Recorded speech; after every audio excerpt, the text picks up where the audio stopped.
Shalom bien-aimés dans le Seigneur, Francis Ngawala, que Dieu vous bénisse, que la grâce de Dieu puisse être votre partage. Je sais qu'aujourd'hui c'est un jour particulier pour certaines personnes qui fêtent leur anniversaire, pour certaines personnes qui commémorent leur mariage, leur date de mariage, d'autres encore sont en train de se marier en ce jour.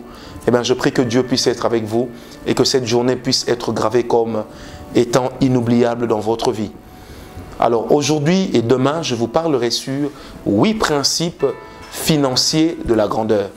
8 principes financiers de la grandeur. Je voudrais dire à une personne, tu ne peux pas aller vers la grandeur lorsque tu ne sais pas dépenser. Tu ne sais pas aller vers la grandeur lorsque tu n'as pas de bons rapports avec l'argent ou avec la fortune. Bien-aimé, prenons encore Genèse 12, verset 2, notre texte de base. L'Éternel dit à Abraham, je rendrai ton nom grand. Genèse 12, versets 7 et 8, la Bible dit ceci.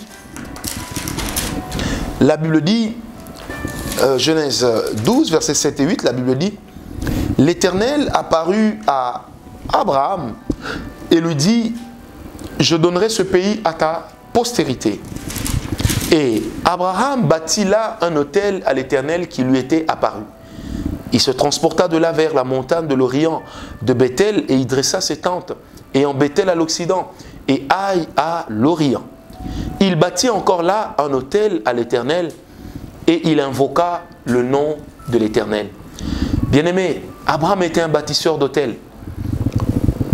Tu ne peux pas aller de l'avant dans la grandeur quand tu ne sais pas dépenser de ton argent. Quand tu ne sais pas dépenser de ta fortune, ou si tu ne peux même pas dépenser le peu que tu as.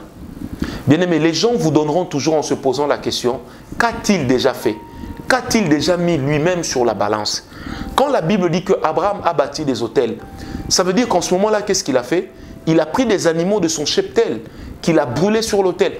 2 fois, il l'a fait. Déjà, dans Genèse 12, il avait certes la promesse de Dieu qui serait grand.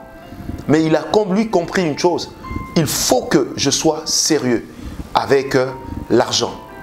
Alors le premier principe financier de la grandeur, c'est le problème d'alliance financière dans votre propre vie. Vous qui espérez être grand, sachez que les autels, les sacrifices que vous consentez à Dieu, vous hissent dans des alliances avec Dieu. Deuxième principe, c'est que celui qui a du mal à sacrifier, Dieu aussi aura du mal à sacrifier pour lui. Parce que tant que vous n'avez pas encore libéré ce que vous avez dans votre main, Dieu ne peut pas ajouter à ce que vous avez. Tout va tomber. Troisième principe, c'est que des mauvaises stratégies et des mauvais enseignements sur l'argent ont été donnés dans l'Église. Et vous devez déraciner cela. L'argent n'est pas Mammon.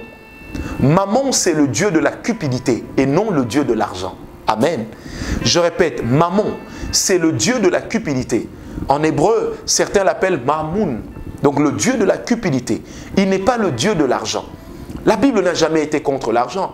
La Bible n'a jamais été contre la richesse. Remarquez ceci, et on parlera un jour sur ce grand thème, les secrets financiers du ministère de Jésus. Remarquez ceci, c'est qu'avant que Marie et Joseph ne partent en Égypte, l'Éternel a pris soin d'envoyer les mages. Et qui était venu donner les mages? Ils ont apporté toutes les pierres les plus précieuses qui existaient en ce moment-là. Ils ont apporté tout ce qui symbolisait la plus grande richesse de ce temps. Est-ce que quelqu'un m'a compris? Alors, déracine les mauvais enseignements sur l'argent qui est venu par les colons, qui est venu sur instruction du roi Léopold II et des autres rois. Est-ce que tu comprends? L'argent est nécessaire pour le service de Dieu. L'argent est nécessaire pour la grandeur. Aujourd'hui, regardez qui dirige le monde. Prenez les Rothschild, prenez les Bill Gates et consorts. C'est des gens qui ont dirigé, qui continuent à diriger. Pourquoi? Parce qu'ils ont eu l'argent. Bien-aimé, si tu n'as pas d'argent dans ta famille, même si tu pries, un jour on te traitera de sorcier. Je te le dis de tout mon cœur avec simplicité. Si dans ta famille on ne pense à toi dans les deuils que pour transporter des casiers, les Africains comprennent très bien.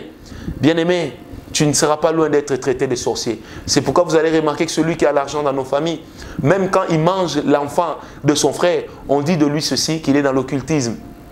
Parce qu'on sait que c'est lui-même qui va enterrer. Je prie Dieu ce matin, ou en ce moment, peu importe l'heure à laquelle vous me suivez, que la grâce de Dieu vous localise. Dernier principe pour aujourd'hui, c'est qu'il ne faut pas avoir les gens autour de soi qui détestent votre bénédiction financière. Parce que les gens autour de vous qui détestent votre bénédiction financière deviennent un handicap pour vos finances. Que Dieu vous bénisse.